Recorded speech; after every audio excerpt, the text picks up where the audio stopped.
Assalamu alaikum wa rahmatullahi wa barakatuh. Thank you, YouTube.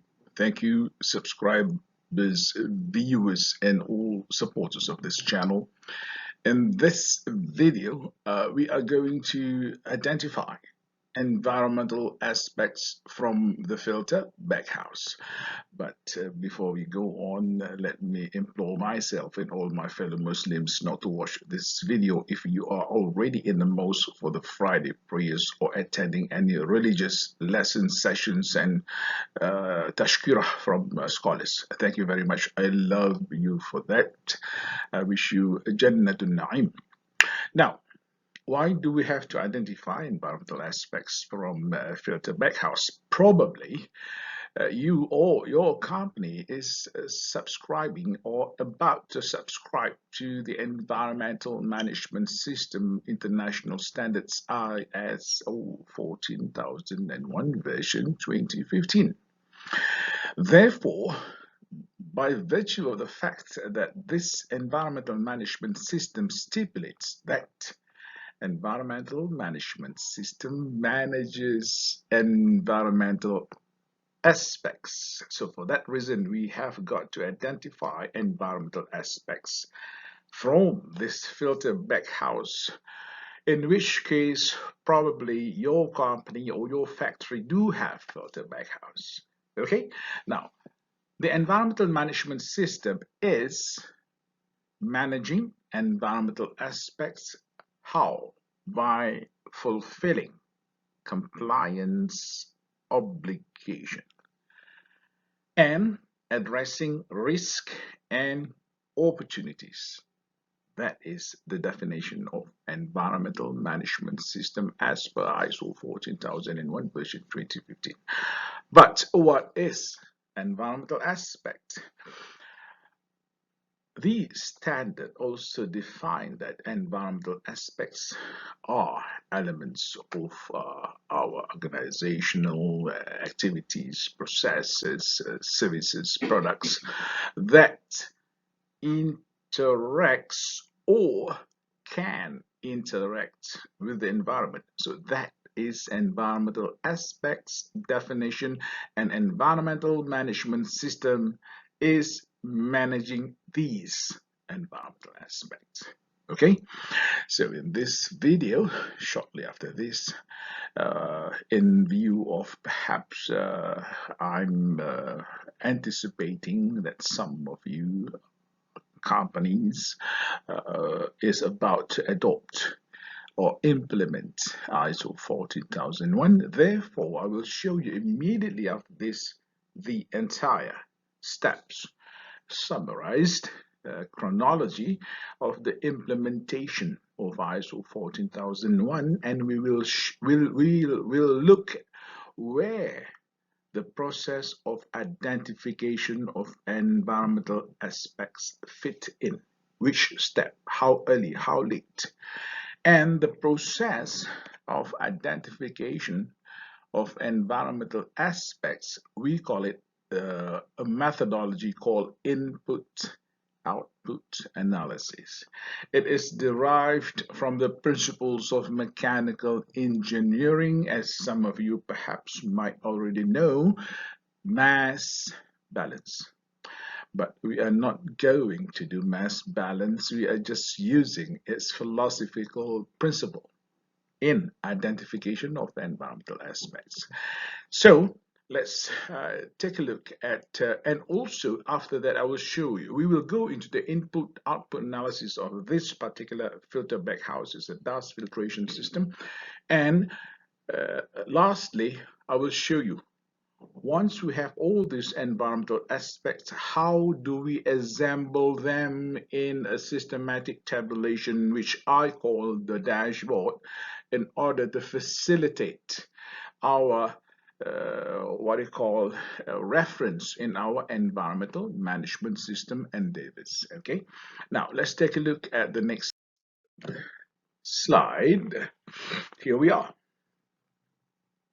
This is the chronology of the implementation of ISO 14001. You have got all the administrative parts of the implementation, context of organization. You can read the standard, but I am here today with you for this. This is where the input output analysis is. This is the product of input output analysis of our processes or unit processes or equipment, which is called environmental aspect. This is where we identify environmental aspect. So as you could see, environmental aspect is one of the earliest, I would say, the first step in the implementation, the actual implementation of environmental aspects, whereby we perform what we call, usually in my days, initial environmental review. We will audit the entire organization within the scope of its existence or its activities, services, and products that it produces. So we will audit every department, every single unit, department, sectors, and unit processes to determine what are the environmental aspects involved in each of these processes. And then what we will do once we have a list of those environmental aspects, we will have to evaluate them. For what? To determine the significance of their respective environmental impact. We are using selected evaluation criteria and perhaps rating in the form of scales to differentiate the level of magnitude, perhaps severity, duration, etc. Evaluate the significance, okay, and by having such evaluation, we are able to come up with a score, and from the score, well, it's like a scoreboard, all right, we will be able to determine those environmental aspects which are more significant by the scoring that they produce after the evaluation. And by virtue of this 2015 version of ISO 14001, I would incorporate in the dashboard itself, in this what we call aspects impact register, risk and opportunities for each and every environmental aspect. Thereby, it will be here. We will assemble all the environmental aspects and list them in what we call aspects impact register. I call it dashboard. At this point, when a company or an organization has already established or has already established aspects impact register, from this list, they are able to see what are or what is their position in the environmental management. Where are they in terms of environmental practice?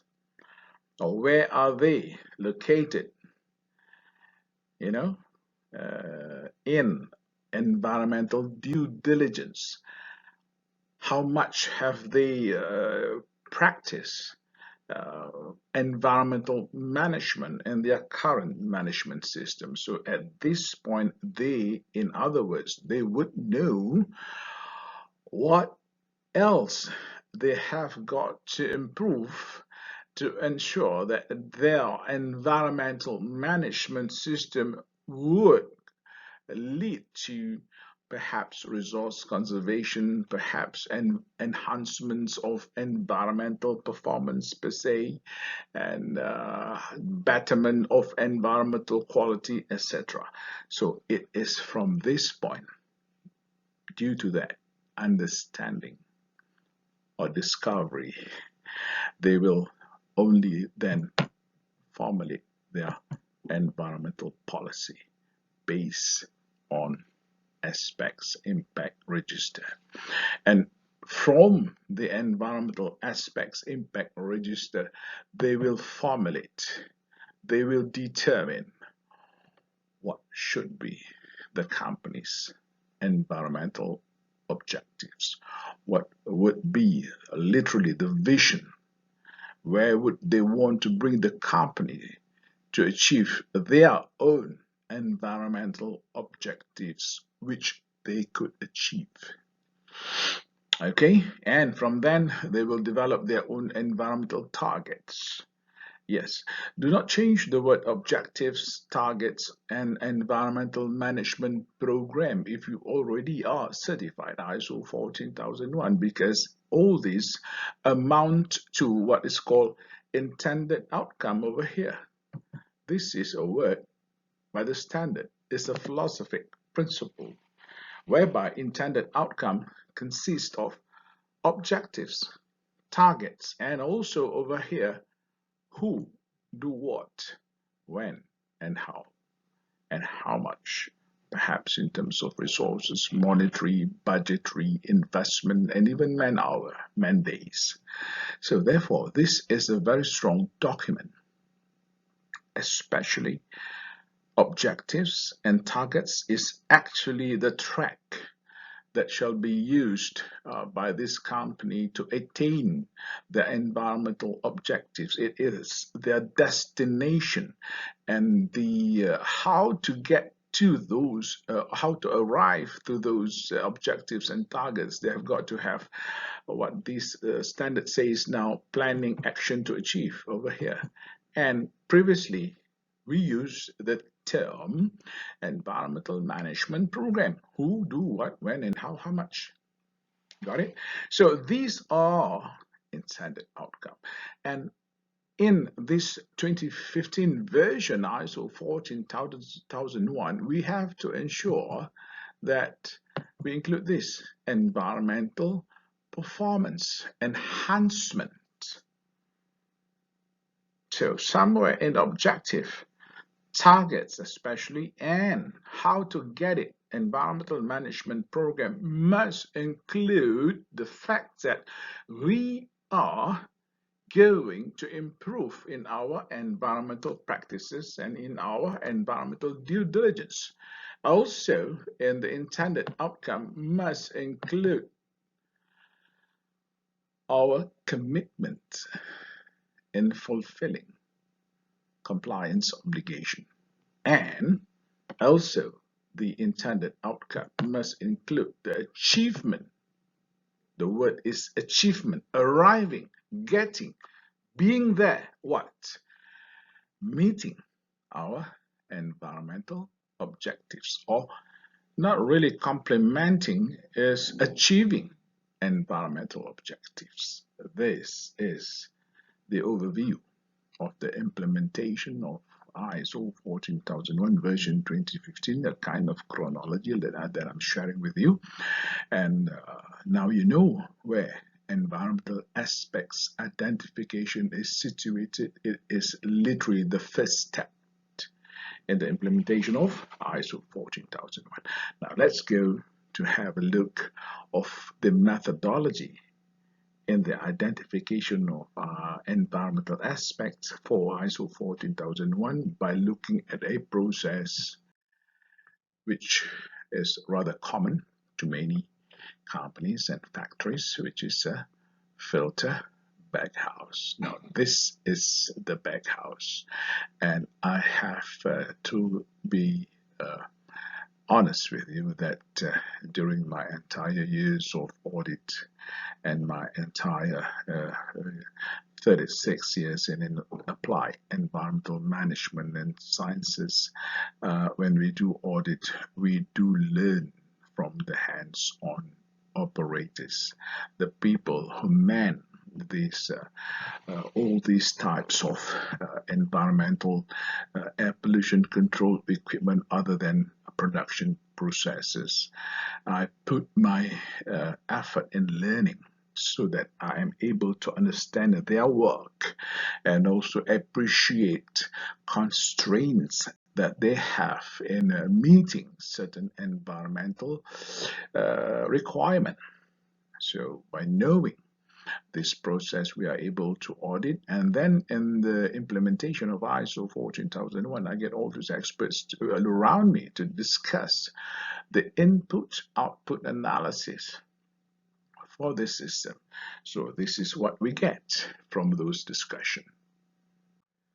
All right, as you know, the air pollution control equipment, in this case, the filter baghouse, is a dust filtration system. What it does is it traps all the air impurities, especially in the form of dust, perhaps 60 microns in size and bigger, into the system, where the system is either fitted with a sock type of dust filter or cartridge type. So in this case, I was told that they're using the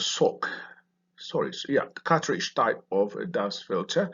And what comes into the system is, in fact, air containing dust, and what comes out of the system is supposedly cleaner air, depending on how efficient the dust filter cartridge is able to trap these dust. So let's take a look at the input-output analysis. Those in the yellow highlights are some of the environmental aspects that we were able to gather during the discussion. There are a number more than this in the actual list, but due to the space constraint in this PowerPoint, let me limit myself with this for this discussions. The purpose of this discussion is to show you how to identify environmental aspect. Okay. According to the foremen, technicians, and the engineer from this company, these are the environmental aspects. And one of them that I would like to discuss with you is this dust filter cartridge. This is the filter itself, which is situated in that box, yellow box that you could see at the house. We call it baghouse, okay? And this dust filter cartridge is fresh, because it is input. It comes in. When it is being replaced, it will be replaced with a dust filter cartridge, new one. So we are talking now about new ones. So it comes into the process as input. Now, we have to find out what would be the associated probable environmental impact from this dust filter cartridge. Since it is an input aspect, we will look at determining its environmental impact by looking at its life cycle perspective. In which direction? Upstream. In other words, where does this dust filter cartridge comes from? From my survey and some research, I do call up a few people who make this filter cartridge. The cartridge has got a strong sort of plastic frame. It's a cartridge. And this plastic frame is made from petrochemical resin, and therefore it is coming from the oil and gas. Okay, so you've got some what you call injection molding system, and of course a lot of air impurities released. The same thing with the membrane filter is actually petrochemical fiber. It's not cotton from cotton plant. Okay, it's made from petrochemical fiber, but when you look at it at a glance, it is similar to the felt that we get in the manufacturing of tennis balls. That's how I look at it. So all this comes from factories, and the nearest that we could see is it comes from plastic injection molding factories that would melt plastic resin in a heater and that would emit petrochemical fumes and already interacting with the environment, causing air pollution in that factory. But do we want to stop there? For me, I go on further and take a look till the end of its life cycle. I'm more interested in that. And all these fibers are also made from plastic. Eventually, it comes to the oil refinery. The raw mats originate from the oil refinery. It could be polyethylene, polypropylene, or even naphtha for that. And that is a refinery whose raw mats are actually crude oil. And crude oil is being excavated from the earth surface or earth bedrock structure, and it is a form of fossil fuel, and it is a non-renewable resources, and thereby, for the fact that it is non-renewable, these resources are being extracted or excavated over time, repeatedly, and in some order rapaciously, without any replenishment by humans. So it gets less and less and less, and that environmental impact is popularly known as resource depletion. And on top of that, I would see there is a lot of geological temperament. There is some destruction in geological structure, especially the bedrock drilling.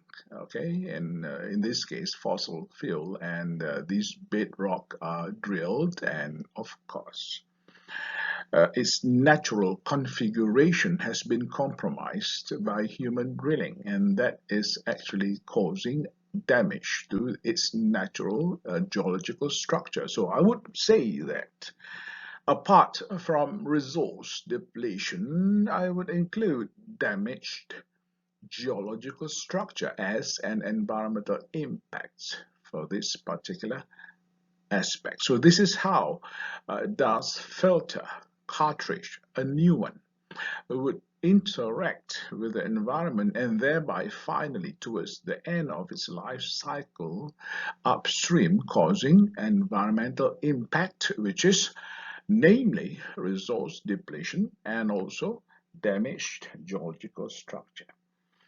As it is used up, meaning it can be, well, we can remove dust from this filter cartridge over time, but in most cases, especially in Malaysia, due to the humidity over here, as high as 92 to 98%, an average of about 85 to 90% year round.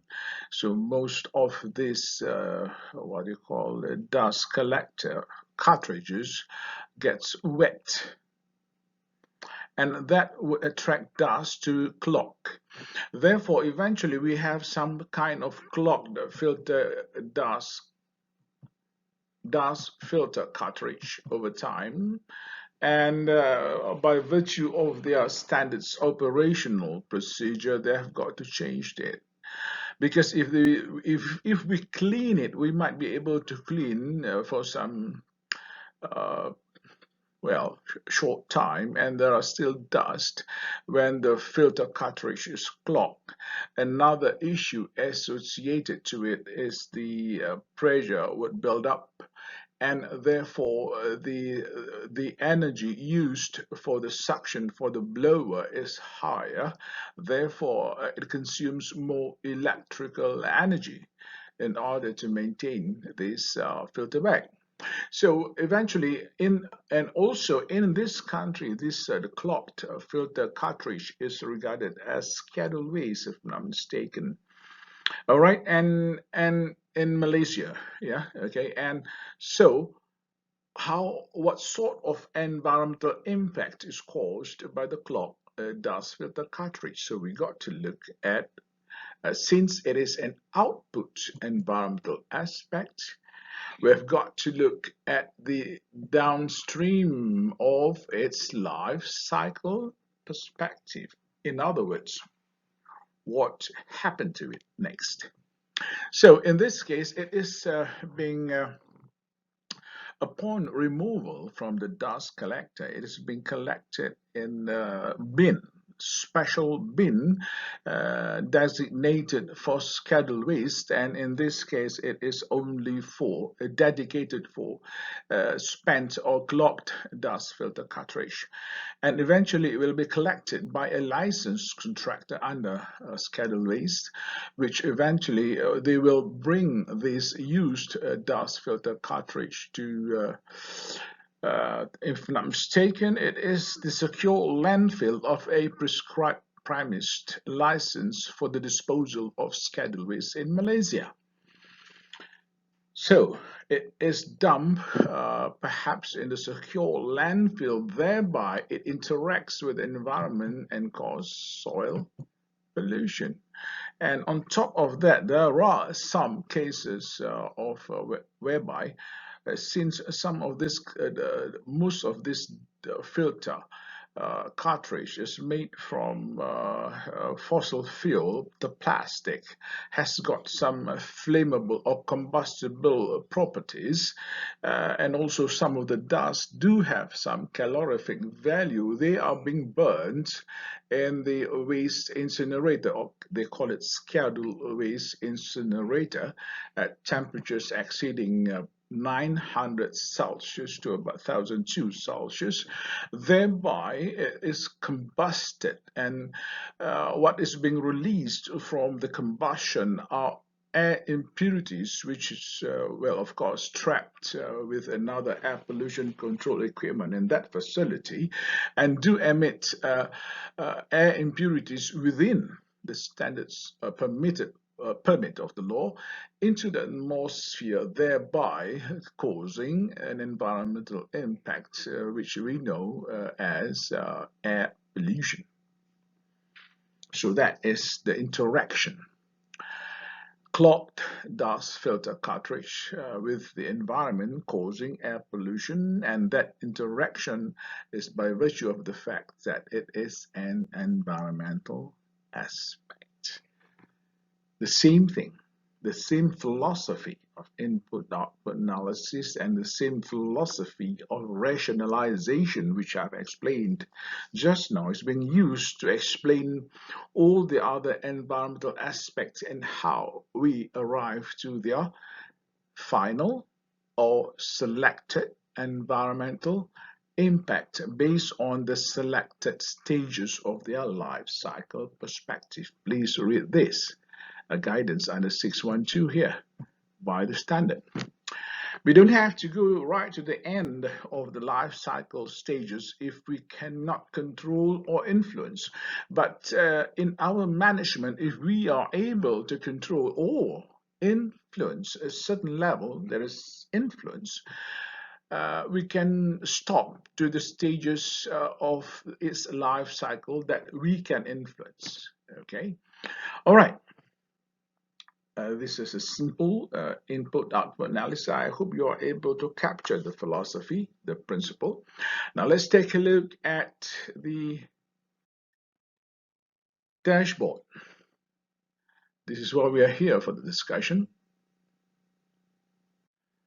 All right, this is how the aspects impact register looks like, at least based on my own experience over 20 years in ISO 14001 and 36 years in applied environmental management and sciences. And the way I see it, that there are a lot of versions, but for us, in order to have a very good display of what we are managing, we normally use the Excel spreadsheet for this. My staff do it, they're very good at it, not me. So my fellow consultants and trainer, I hope you are able to give more input to this. If you have a better version, please carry on with it. And for those of you who are factories or organizations implementing your ISO 14001 version 2015, please consult your respective consultants and trainers. They would be able to help you out in explaining in more detail than what I've done. I'm just giving some level of understanding, okay, the interpretation and the rationalization of environmental aspects. Please further consult your consultants and trainers. Now, this is the format that I'm going to share with you. So the first column is a rule of thumb for me. Activities over here. Why? Because we are going to have SOPs, operational controls over all these activities. Why we do that? Because we are managing the environmental aspects from all these activities. And why do we have to have the SOP for the aspects by virtue of managing those processes? Because we want to avoid, if not eliminate, its associated environmental impact. That is environmental management.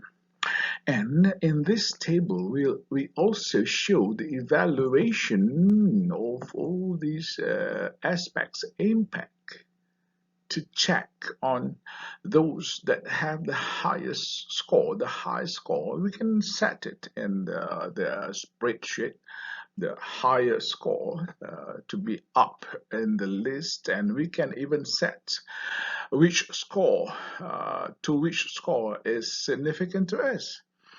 Okay, we can set the range of score from beginning from which number, and higher than that is considered significant to us. We set that on our own. That is our luxury. That is called the voluntary basis of ISO 14001. And if auditors ask, we must have rationale why we select that. So keep your answer, okay? So these are all the what they call criteria. We have a separate appendix for each of the criteria, like over here, magnitude, you know, and severity, okay, legal, etc. All right, so then you have the score over here. Here is where we will know which aspect is more significant than the rest. Now, in conforming to the ISO 14001 version 2015, we have included, look, risk and opportunities, whereby it is from brainstorming with these people.